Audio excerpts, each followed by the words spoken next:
नमस्कार साथियों, हर हर महादेव, जय भोलेनाथ की जय हो आपकी। साथियों, आज हम चर्चा करेंगे, संवाद करेंगे गोरखपुर के भौवा पार महाराजा मित्रसेन राजभर जी के विषय में, जो 1252 ईस्वी से लेकर 1288 ईस्वी तक राज्य किए, जिसके लेखक श्री रामचंद्र ग्राम, खैराबाद पोस्ट, परशुरामपुर, जिला गोरखपुर, उत्तर प्रदेश। मैं उनको कोटि कोटि चरण स्पर्श अभिनंदन वंदन करता हूँ, जो गोरखपुर भौवा पार के महाराजा मित्रसेन राजभर जी के लेखक हैं। तो साथियों, चलते हैं संवाद पे। गोरखपुर के इतिहास में भर शासकों के विषय में भारतीय इतिहासकारों के अपेक्षित रवैये से राजभर शासकों का नाम, शासन काल व उनकी राजधानी आदि के विषय की जानकारी करना अंधेरे में सुई तलाशने के समान है। लगभग सभी इतिहासकारों ने सभी पुस्तकों में राजभर क्षत्रिय शासकों के बीच युद्ध होने तथा परास्त होकर शासन से बेदखल होने का उल्लेख किया है, परंतु विजेता क्षत्रिय शासक का नाम लिखने में जहां उत्साह दिखाया है, वहीं राजभर शासक का नाम लिखने में इतिहासकारों की लेखनी मौन हो गई। ऐसा क्यों?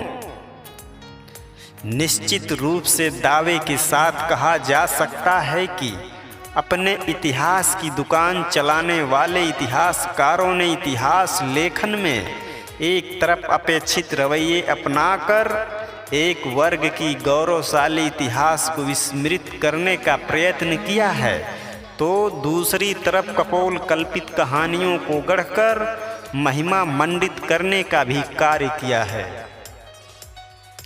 बल्कि राजभर शासकों का नाम वर्तमान क्षत्रियों की वंशावली में जोड़ लिए जाने की संभावनाओं से इनकार नहीं किया जा सकता है।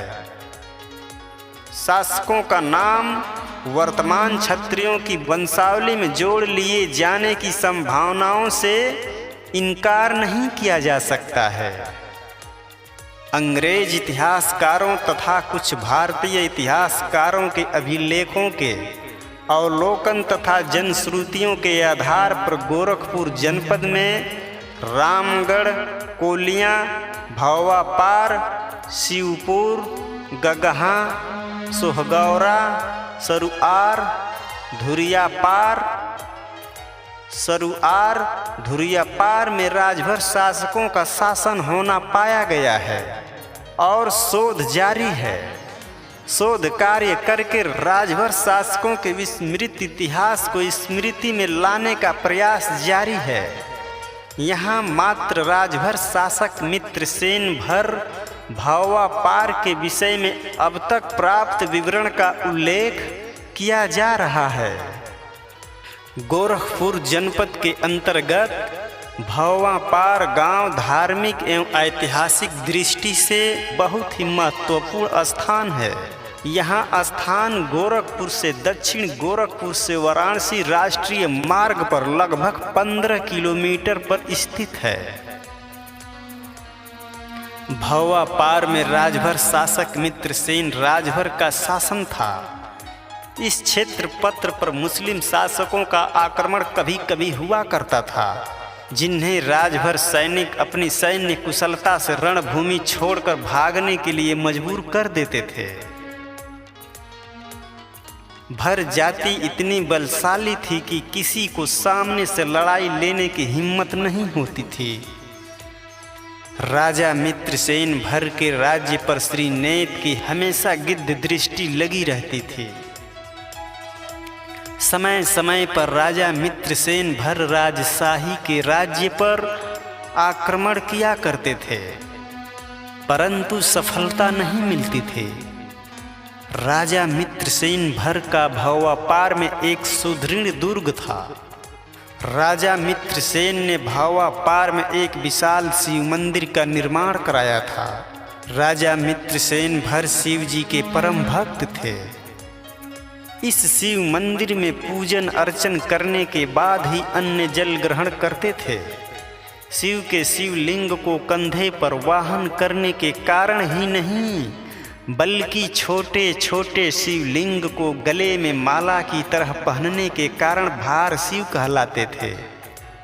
यद्यपि भवापार में राजभर शासक का शासन होना कई विद्वान इतिहासकार, पुरातत्ववेत्ता व शोधकर्ताओं ने स्वीकार किया है, परंतु अपने लेख में राजभर शासक का नाम, उनके परिवार व उनका शासन काल लिखने से परहेज किया गया है। राजभर शासक को पराजित करके भवापार में श्रीनेत का शासन कायम करने वाले राजा विजयभान सिंह का नाम तो इतिहासकारों ने लिखा है, परंतु पराजित राजभर शासक का नाम व युद्ध के समय का उल्लेख न करके अपने ऐतिहासिक कृति को रहस्यमय और संदेहास्पद बना दिया है। नागभार शिव राजभरों के मुख्य देवता, देवों के देव महादेव रहे हैं। राजभर आज भी शिव को अपना सर्वस्व मानते हैं। एक जनश्रुति के अनुसार भवापार के राजभर शासक के शासन काल में एक बार कुछ मजदूर मूंज सरपत की झाड़ी खोद खोद कर कृषि कार्य के निमित्त खेत तैयार कर रहे थे। तभी एक मजदूर का फावड़ा एक पत्थर से टकरा गया। मजदूरों ने उस पत्थर के चारों तरफ से मिट्टी निकाला तो अंदर का दृश्य देखकर आश्चर्य में पड़ गए, क्योंकि वह साधारण पत्थर नहीं, बल्कि देवों के देव भगवान शिव जी का एक दुर्लभ शिवलिंग था। कहते हैं कि जिस स्थान पर फावड़े से चोट लगा था, उस स्थान से दूध की धारा बह रही थी। यहाँ अलौकिक दृश्य देखकर श्रद्धालु कौतूहलवश शिव जी का दर्शन करने उमड़ पड़े। श्रद्धालुओं का तांता लग गया। इसकी सूचना राजा को दी गई। राजा मित्रसेन ने अपने आराध्य देव के लिंग को पाकर धन्य धन्य हो गए। पहले तो राजा ने उस दुर्लभ शिवलिंग को उचित स्थान पर ले जाकर स्थापित करना चाहा, परंतु शिव जी को जो स्थान पसंद था वहाँ से उन्हें कौन हटा सकता है। शिवलिंग को हटाकर दूसरे स्थान पर स्थापित करने की राजा की मनसा पूरी न हो सकी। राजा ने मजदूरों को उचित पारिश्रमिक दिया और उसी स्थान पर भगवान शिव का गगनचुंबी विशाल मंदिर का निर्माण करवाया। भगवान भूतनाथ के अत्यंत प्राचीन उस शिवलिंग को उस विशाल मंदिर के गर्भगृह में स्थान दिया गया। राजा ने मंदिर के बगल में जलाशय का निर्माण कराकर उसके चारों तरफ फलदार वृक्षों को लगवाया। मंदिर की देख रेख व पूजा अर्चन के लिए पुजारी नियुक्त किए गए। मंदिर के चारों तरफ की जमीन मंदिर के नाम कर दी गई। किंवदंती है कि चूंकि शिवलिंग मूंज सरपत की झाड़ी में मिला था, इसीलिए उन्हें मुंजेश्वरनाथ कहा जाने लगा। वर्तमान में यह मंदिर मुंजेश्वरनाथ मंदिर के नाम से विख्यात है। यहाँ प्रति वर्ष शिवरात्रि और दशहरा को बहुत बड़ा मेला लगता है। इस मेले को राजा मित्रसेन भर ने अपने शासन काल में विस्तृत रूप दिया था। दूसरी किंवदंती है कि इस मंदिर का निर्माण 87 राज नरेश मूंज के द्वारा कराया गया था, इसलिए इस मंदिर का नाम मुंजेश्वरनाथ पड़ा। चूंकि 87 राज के संस्थापक भगवान सिंह के वंशावली में राजा मुंज का नाम नहीं है, अतः यह दूसरी किंवदंती कपोल कल्पित एवं सत्य से परे लगती है। वास्तव में उस मंदिर का निर्माण राजभर शासक ने ही कराया था। इस मंदिर में सर्वप्रथम राजभर शासक के परिवार के लोग दर्शन व पूजन अर्चन करते थे। उसके बाद ही अन्य लोग दर्शन करते थे।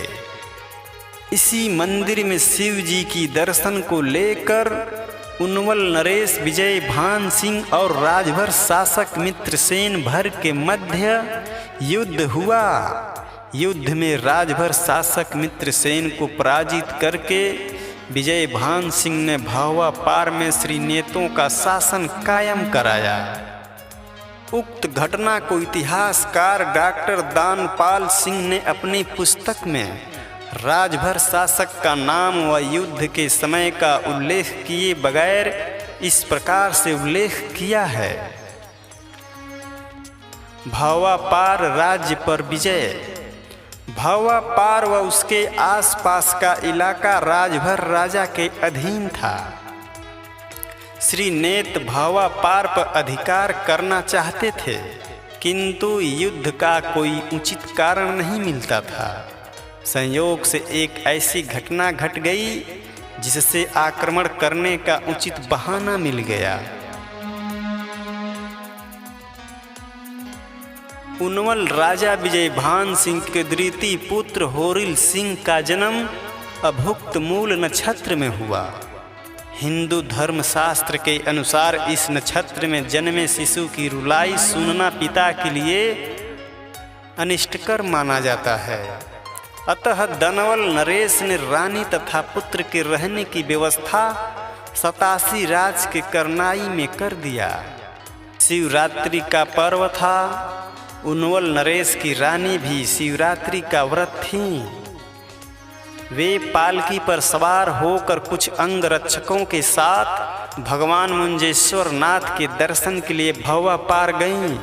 किंतु पालकी जब मंदिर के सामने पहुंची और रानी पालकी से उतरकर दर्शन करने के लिए चलीं, तो भवा पार के राजा राजभर के सिपाहियों ने उन्हें अंदर जाने से रोक दिया और कहा कि जब तक हमारी रानियां पूजा नहीं कर लेती तब तक कोई दूसरा मंदिर के अंदर नहीं जा सकता है।